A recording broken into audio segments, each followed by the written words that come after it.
Hello दोस्तों, मेरा नाम गीता है। उम्र है अभी 20 साल की। वो उम्र जब लड़की का बदन थोड़ा थोड़ा खिलने लगता है, जैसे कोई कोमल फूल जो सुबह की धूप में चमकने लगे। मैं गाँव की हूँ। वो छोटा सा गाँव जहाँ खेतों की हवा में मिट्टी की खुशबू घुली रहती है और शाम को घर की चौखट पर बैठकर दूर के पहाड़ देखना अच्छा लगता है। मेरी आंखें बड़ी बड़ी हैं, काली जैसे रात का आसमान, और होठ गुलाबी जो मुस्कुराते वक्त थोड़े मोटे हो जाते हैं। लोग कहते हैं कि मैं सुंदर हूँ, लेकिन मैं तो बस अपनी ही साड़ी पहनकर घर के काम करती हूँ। कभी कभी आईने में देखकर सोचती हूँ कि ये सब इतना क्यों बदल रहा है। आज मैं तुम्हें अपनी कहानी सुनाऊंगी, जो मेरी जिंदगी की वह दास्तान है जो धीरे धीरे खुलती गई। इसमें कुछ ऐसा है जो तुम्हें बांध लेगा, शायद थोड़ा उत्साह भी देगा, लेकिन अंत तक रुको, क्योंकि जिंदगी हमेशा वैसी नहीं चलती जैसी लगने लगे। चलो शुरू करते हैं। मेरा गांव है हरिपुर, जहाँ घर घर में ईंटों की दीवारें हैं, लेकिन मेरे घर की दीवारें थोड़ी अलग है। पिताजी किसान हैं। सुबह उठते हैं तो खेत की मेड़ पर चलते हुए कोई गीत गुनगुनाते हैं। माँ घर संभालती है और भाई बड़ा है, शहर पढ़ने गया हुआ। मैं बीच में हूँ, घर की लाडली। लेकिन अब वो उम्र आ गई है जब सबकी नजरें थोड़ी चुभने लगती है। एक दिन सुबह की बात है, मैं रसोई में थी। बाहर का आंगन सूना था। सूरज अभी पूरी तरह नहीं निकला था, बस हल्की हल्की रोशनी फैली हुई। मैं चूल्हे पर रोटियां सेक रही थी। साड़ी की चोली थोड़ी ढीली थी, क्योंकि रात को धोकर सूखने रखी थी, और हवा के झोंके से वो हल्का हल्का लहरा रही थी। माँ बाहर कपड़े सुखा रही थी और अचानक दरवाजे पर दस्तक हुई। कौन है? मैंने पूछा। आवाज में थोड़ी झिझक थी। बाहर से चाचा जी की आवाज आई। पड़ोस के चाचा, जिनका नाम है रामलाल चाचा।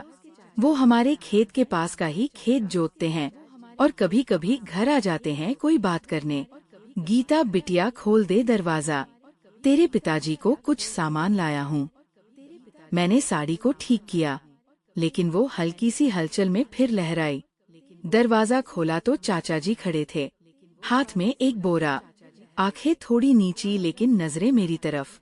अरे चाचा जी, आइए अंदर, मैंने कहा मुस्कुराते हुए। बोरा रखते हुए उनका हाथ मेरे हाथ से छू गया, बस हल्का सा, लेकिन वो स्पर्श जैसे बिजली का करंट था। ये क्या लाए हैं? मैंने पूछा। बीज है, तेरे पिताजी के लिए अच्छे वाले। उनकी आंखें मेरी कमर पर रुकी, जहाँ साड़ी की फुदक थोड़ी ढीली थी। मैंने सोचा शायद हवा का कमाल है, लेकिन मन में एक अजीब सी हलचल हुई। माँ ने पुकारा, गीता चाय बना दे चाचा जी के लिए। मैं रसोई में चली गई। पानी उबालते हुए सोच रही थी कि चाचा जी की नजरें क्यों इतनी गहरी लगी। चाय देते वक्त उनका हाथ फिर छुआ, इस बार थोड़ा लंबा। बिटिया, तू तो बड़ी हो गई, उन्होंने कहा, आवाज में कुछ भारीपन। हाँ चाचा, समय तो ऐसा ही है, मैंने हंसकर कहा, लेकिन मन में सवाल घूम रहा था। ये क्या चल रहा है? वो दिन बीता, लेकिन शाम को जब पिताजी घर आए तो उन्होंने बताया कि चाचा जी ने खेत में कुछ नया तरीका अपनाया है। बीज बोने का नया ढंग। गीता, तू भी देख लेना कभी। मैंने सिरिया लाया, लेकिन रात को सोते वक्त वो स्पर्श याद आया। अगली सुबह फिर वही रूटीन। मैं आंगन में झाड़ू लगा रही थी। साड़ी की आंचल कंधे से सरक गया था और मैंने उसे ठीक करने के चक्कर में कमर मोड़ी। तभी चाचा जी फिर आए, इस बार अकेले। पिताजी कहाँ हैं? उन्होंने पूछा। खेत गए हैं, मैंने कहा। तो मैं इंतजार कर लूं? वो अंदर आ गए और बैठे बैठे बातें करने लगे। गीता, तू स्कूल जाती थी ना, अब क्या करती है? उनकी नजरें मेरी गर्दन पर थी, जहाँ पसीने की बूंदें चमक रही थी। घर के काम चाचा, कभी कभी किताबें पढ़ती हूँ।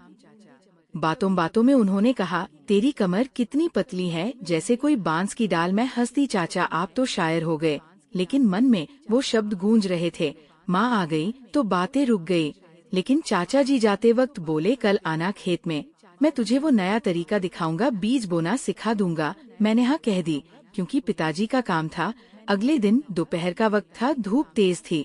लेकिन खेत खेत के बीच में छाया थी। मैं साड़ी पहनकर गई, सादा सूती वाला, जो पसीने से चिपक जाता है। चाचा जी वहाँ थे हल लिए। आ गीता देख, ये तरीका है, बीज ऐसे बोते हैं।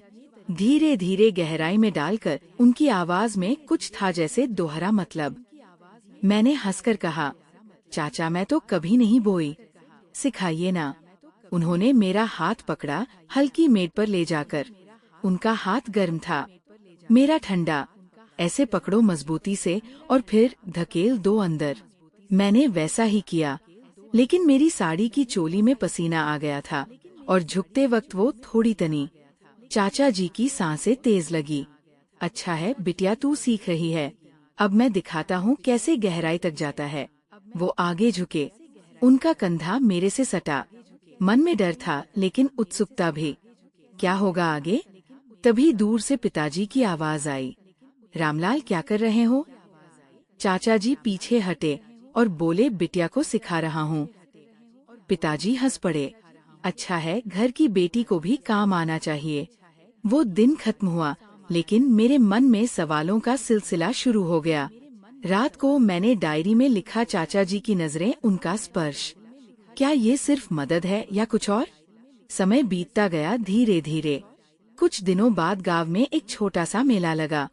नहीं वह घिसा पिटा वाला नहीं, बल्कि हमारे मोहल्ले का अपना, जहाँ लोग घर के आंगन में इकट्ठा होते हैं, कोई नया बीज लाकर बांटते हैं। मैं वहाँ गई, साड़ी में बाल खुले। चाचा जी वहाँ थे दूसरे चाचाओं के साथ। बातें हो रही थी, हंसी मजाक। अचानक उन्होंने मुझे बुलाया, गीता आना, ये देखिए नया बीज। मैं गई और उन्होंने बोरा खोला, अंदर से बीज निकालकर मेरे हाथ पर रखे। छूकर देख कितना सख्त है। उनका हाथ मेरे हाथ के ऊपर रहा थोड़ी देर। आसपास लोग थे, लेकिन वह पल जैसे अकेले का था। हाँ चाचा, अच्छा लग रहा है, मैंने कहा, लेकिन मेरी आवाज कांप गई। फिर उन्होंने कहा, इसे बो तो फसल कितनी लगी हो जाएगी, तू कल आना, मैं तुझे और सिखाऊंगा। मन में वो कल की कल्पना घूमने लगी। खेत में अकेले, वो स्पर्श, वो नजरें। क्या होगा? रात को सोते वक्त नींद नहीं आई। अगली सुबह मैं तैयार हुई, लेकिन माँ ने कहा, आज घर पर रह, तेरे चाचा साहब आ रहे हैं शहर से। चाचा साहब मतलब पिताजी के भाई, जो शहर में नौकरी करते हैं। चाचा साहब आए दोपहर को, सूट बूट में, शहर की हवा लगी हुई। गीता बिटिया कितनी बड़ी हो गई।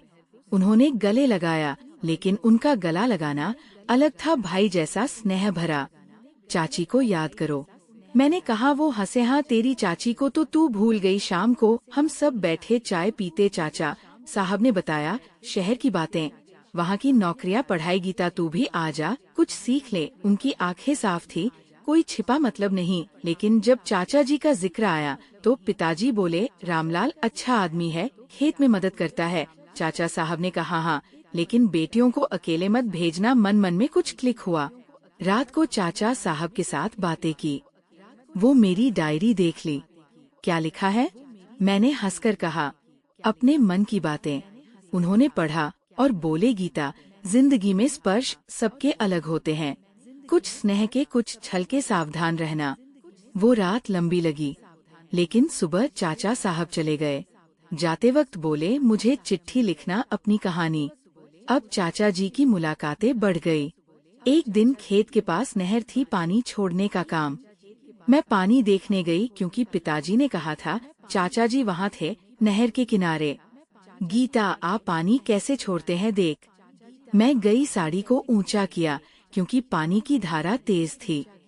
ऐसे पकड़ो रस्सी, खींचो मजबूती से।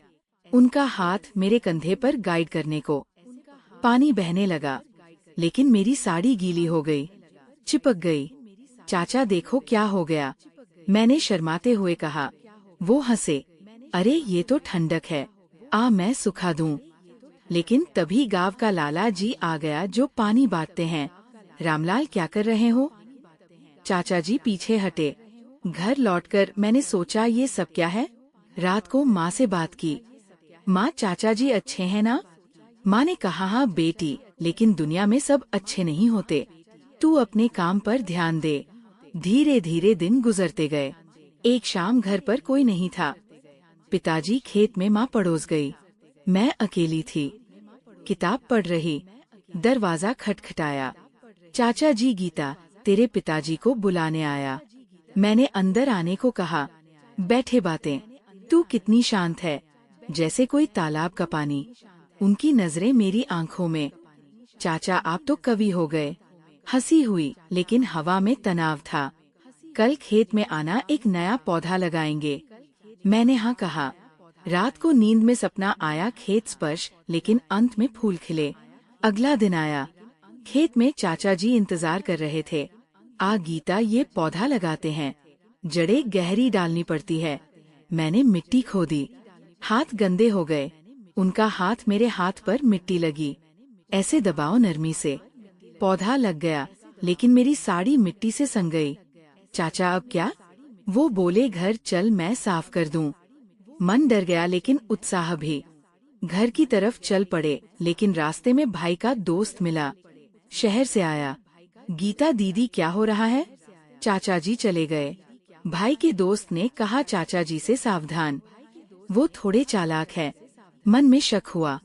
समय और आगे बढ़ा। अब चाचा जी की बातें गहरी हो गई।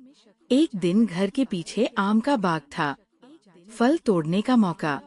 मैं चढ़ी सीढ़ी पर, साड़ी लपेटी। चाचा जी नीचे पकड़ रहे थे। हाथ बढ़ाओ, मैं पकड़ लूंगा। फल गिरा, उनका हाथ मेरी टांग से छुआ। सॉरी बिटिया, लेकिन आंखों में चमक। नीचे उतरते वक्त सीढ़ी हिली। मैं गिर पड़ी उनके ऊपर। सांसें रुकी, बदन सटा। आधी साल जिया चाय। मैं उठी, लेकिन वो पल जैसे आग था।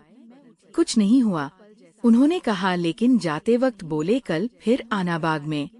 रात को मैंने फैसला किया, नहीं जाऊंगी। लेकिन जिंदगी रुकती नहीं। कुछ दिनों बाद गांव में एक समस्या आई। खेतों में कीड़े लग गए, सब परेशान। चाचा जी ने सलाह दी, एक नया दवा लाओ, मैं लगा दूं। पिताजी ने मुझे भेजा शहर की दुकान पर।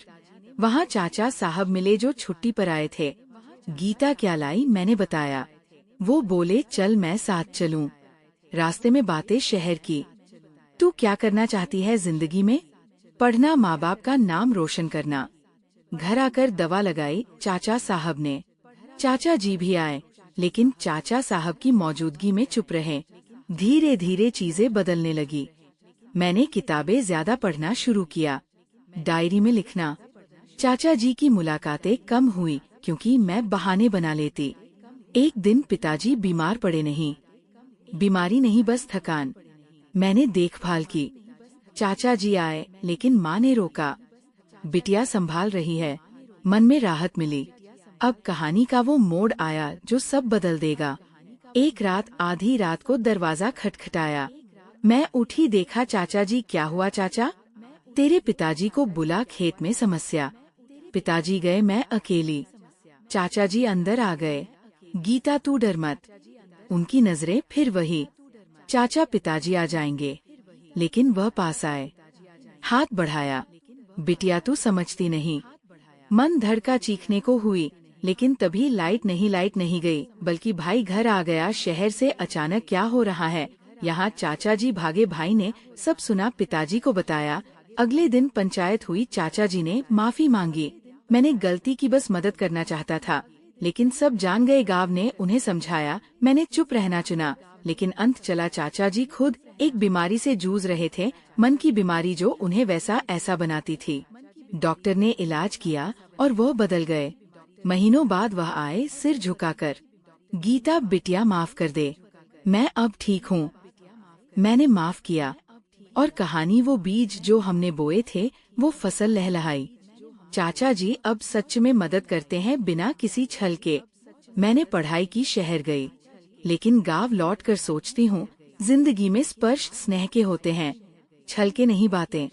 लेकिन अंत में सब अच्छा। अब तुम बताओ, कैसी लगी कहानी? प्लीज हमारे चैनल को सब्सक्राइब कर ले।